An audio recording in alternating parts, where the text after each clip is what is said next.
కావటమే మీ లక్ష్యమా? MBBS సీట్ల guidance కోసం తప్పక విచ్చేయండి మెగా ఎడ్యుకేషన్ మేళా. అమ్మవారి గుడిలో వెండి సింహాలు మాయమైపోయినాయి అనేసి పెద్ద గగ్గోలు జరిగింది అన్నప్పుడు. వెండి సింహాల దొంగ అది ఇది అనేసి గతంలో జనసేనలో ఉన్న పోతిన వెంకట మహేష్ గారు మీ మీద చాలా విమర్శలు చేశారు. పొద్దున్న లేస్తే మీ పైన విమర్శలు చేయడమే అన్నట్టుగా సాగింది అప్పుడు అంతా కూడా. ఏమైనా ఆ సింహాలు ఇంతకీ దొరికినాయి తర్వాత మళ్ళీ ఓకే ఎక్కడికి పోయాయంట? ఇంతకీ ఎవరు తీసుకెళ్లారంట? దొంగలు పట్టుకున్నారు. అది కోవిడ్ టైము. కోవిడ్ టైంలో రథం ఓపెన్ ప్లేస్లో ఉండేది అప్పట్లో. అది జనరల్గా అప్పటి వరకు రథం మామూలుగా అలా ఉంటే ఎవరు వచ్చినోళ్ళు కాదు, ఏం లేదు. కోవిడ్ టైం కాబట్టి జనాభా ఉన్నప్పుడు ఏమి జరిగేది కాదు. అది కోవిడ్ టైంలో ఎలా జరిగిందో అక్కడ సీసీ కెమెరాలు కూడా సరిగ్గా పర్యవేక్షణ లేదు దాంట్లో. కానీ దాన్ని పోలీసులు పట్టుకున్నారు. అతని దగ్గర వెండి రికవరీ చేశారు.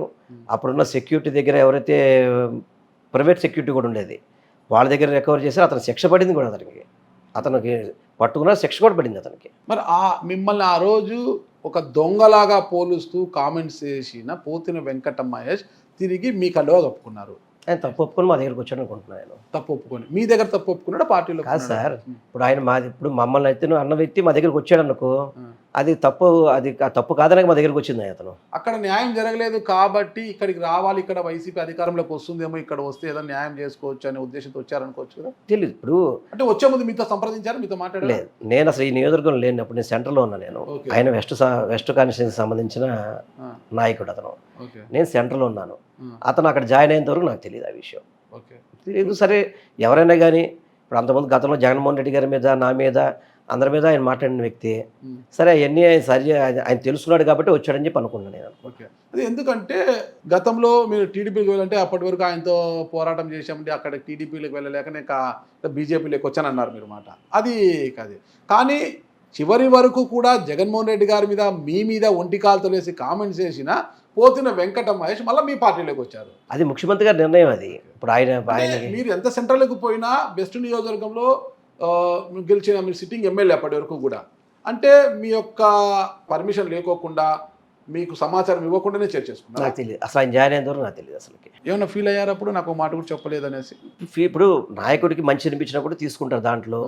దాంట్లో మనం పాజిటివ్గా పోవాలి తప్ప దాంట్లో నెగిటివ్ ఆలోచించుకుంటే మనం అసలు రాజకీయాల్లో ఉండలేము. విషయంలో పెద్ద ఎత్తున రాద్ధాంతమే జరిగింది కదా సార్. దేంట్లో రాద్ధాంతం జరిగినా నాయకుడు అన్ని మంచి చూస్తాడని ఆలోచనతో నాయకుడిని నమ్మి ముందుకెళ్తాం కాబట్టి దాని గురించి ఆలోచించే పరిస్థితి ఉండదు మనం అసలు. సరే, మీరు సెంట్రల్ నియోజకవర్గ ఇన్ఛార్జ్ అయినప్పటికీ కూడా పశ్చిమ నియోజకవర్గంలో ఉన్నారు. ఇప్పుడు పోతిన వెంకటేష్ మీకు రిలేషన్ బాగానే ఉందా?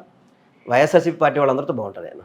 అంతే, వ్యక్తిగతంగా పోతిన వెంకట మహేష్ ఎవరైనా కానీ వైఎస్ఆర్సీపీ పార్టీ అంటేనే ఇక ఆటోమేటిక్గా అందరితో బాగుంటుంది నేను. ఇప్పుడు జగన్మోహన్ రెడ్డి గారు బీసీలకు అంటే సోషల్ ఇంజనీరింగ్ అనే ఒకటి తీసుకొచ్చారు కాబట్టి బీసీలకు ఎక్కువ ప్రాధాన్యత ఇస్తారు అనుకుంటే 2029లో విజయవాడ పశ్చిమ నుంచి పోతిన వెంకట మహేష్ని తెర మీదకి తీసుకొచ్చే అవకాశం ఉంటే అప్పుడు మళ్ళీ మీ పరిస్థితి ఏంటి?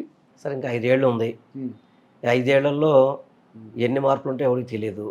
ఈ సీట్లు కూడా పెరిగే అవకాశాలు ఉన్నాయి. ఇప్పుడు ఇంకొక 50 సీట్లు పెరుగుతాయి అంటున్నారు కదా. తెలంగాణ, ఆంధ్ర రాష్ట్రం విడిపోయినప్పుడు ఆ చట్టం 2026లో మనకి పెరగాల్సిన అవసరం ఉంది. పెరిగినప్పుడు అందరికీ అవకాశం వస్తుందేమో నేను అనుకుంటున్నాను. బయట ఉన్న ప్రచారం ఏంటంటే మరి నెక్స్ట్ ఎలక్షన్స్లో వెల్లంపల్లి సీనన్న పోటీ చేస్తారా, లేదంటే రిటైర్మెంట్ తీసుకుంటారా, తీసుకొని ఫ్యామిలీ కోసం హ్యాపీగా ఉండిపోతారా, ఇంకేం కావాలి, మంత్రి అయ్యాడు కదా ఇంకేం కావాలి అనేది కూడా ఉంది. వాళ్ళకి మీరు ఏం చెప్తారు అసలుకి? సార్, ఇప్పుడు దేవుడు అవకాశం ఎలా కల్పిస్తే అలా చేస్తాం. ఏది మనం అనుకుంటే రాదు సార్. నేను వ్యాపార కుటుంబంలో పుట్టాను. వ్యాపారం చేసుకుంటూ రాజకీయాలకు వచ్చాను. రాజకీయ వేరు, వ్యాపారం వేరు. చెప్తున్నా సార్, వ్యాపారాల్లోంచి డైరెక్ట్గా రాజకీయాలకు వచ్చాను నేను. అది వదిలినప్పుడు దానికి బాధపడలేదు, వాళ్ళు ఓడిపోయినప్పుడు బాధపడే పరిస్థితి లేదు. దేవుడు అవకాశం ఎలా కల్పిస్తే అలా ముందుకు వెళ్తాం. దాని గురించి మనం ఎక్కువగా ఆలోచించుకునే వ్యక్తిని అయితే కాదు నేను. దాని గురించి ఏ దాని గురించి కూడా. ఓకే, రాజకీయాలు అయితే కొనసాగుతారు. రిటైర్మెంట్ ఇప్పుడే ప్రకటించారు, కొనసాగిస్తారా? రిటైర్మెంట్ ప్రకటించాల్సిన అవసరం లేదనుకుంటున్నా. ఇంకా వయసు దండిగా ఉంది కాబట్టి.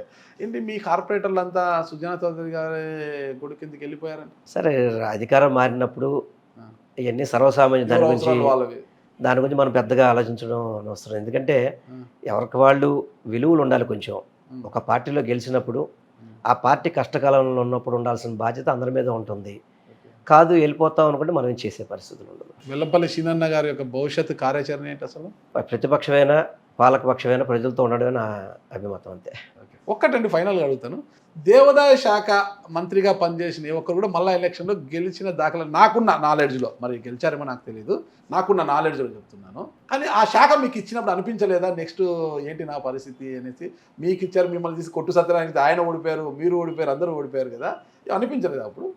అంటే నేను ఒకటి సార్, దేవుడిని నమ్ముకున్న వ్యక్తిని, దేవాదాయ శాఖలో దేవుడు తప్పు చేయకపోతే పర్లేదు అనుకున్న వ్యక్తిని కాబట్టి మీరు ఎగ్జాంపుల్ అసలు ఇదంటే నేను ఒక్కడిని ఓడిపోతే కనుక నేను తప్పకుండా వీటన్నిటిని మీరు చెప్పిన దానింటికి నేను ఏకీభవించేవాడిని.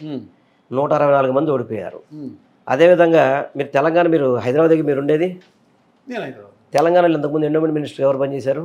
ఇంద్రకరణ్ రెడ్డి. ఓకే, రెండోసారి గెలిచాడు అతను, రెండోసారి కూడా దేవాదాయ శాఖ మంత్రి అయ్యాడు అతను. చాలా ఎగ్జాంపుల్ మీకు అంతకంటే ఎగ్జాంపుల్ అక్కలేదు, లేటెస్ట్ది. గతంలో ఏపీ సెంటిమెంట్ వేరు, తెలంగాణ ఏపీ ఏముంది, ఇద్దరు కలిసి ఉన్నాం కదా సార్. ఇది అంటే మీరు ఇప్పుడు విడిపోయిన తర్వాత రాష్ట్రం వచ్చి 3 సార్లే ఎలక్షన్ జరిగింది ఉమ్మడి ఆంధ్రప్రదేశ్లో చెప్తున్నాను. ఐ థింక్ నాకు తెలిసి దామచర్ల ఆంజనేయులు ఆయన కూడా ఎండోమెంట్ మినిస్టర్ చేశాడు అనుకుంటున్నా, ఆయన కూడా తర్వాత వచ్చాడు. అంటే నేను కూడా మీలాంటి వాళ్ళు ఇలా బాగా ప్రశ్నిస్తుంటే కొంచెం ఎంక్వైరీ చేశాను.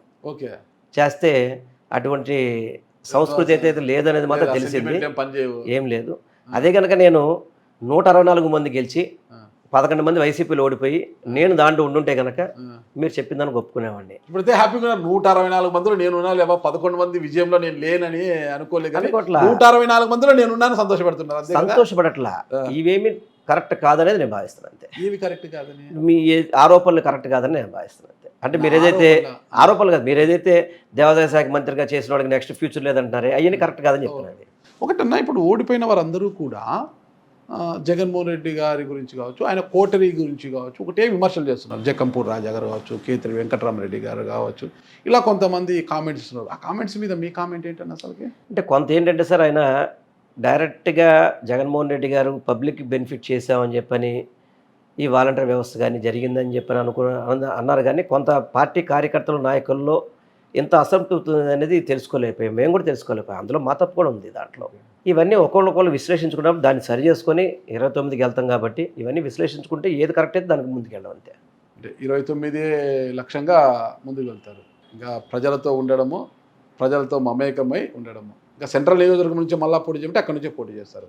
అది జగన్మోహన్ రెడ్డికి నిర్ణయిస్తారు ఏంటంటే నా భవిష్యత్తు. చూద్దాం జగన్మోహన్ రెడ్డి గారు 2029 ఎన్నికల నాటికి ఏ నిర్ణయం తీసుకుంటారు. వెల్లంపల్లి సీనన్నను ఎక్కడి నుంచి బరిలోకి దింపుతారు, ఏంటి అసలు బరిలోకి దింపుతారా, బయట నిలబెట్టి గేమ్ను చూడమంటారా అనేది కూడా మనం వేచి చూద్దాం. థ్యాంక్ యూ అన్న, నమస్తే. సుమన్ టీవీలో మీ పర్సనల్ అండ్ బిజినెస్ ప్రమోషన్స్ కోసం కింది నెంబర్కి కాంటాక్ట్ చేయండి.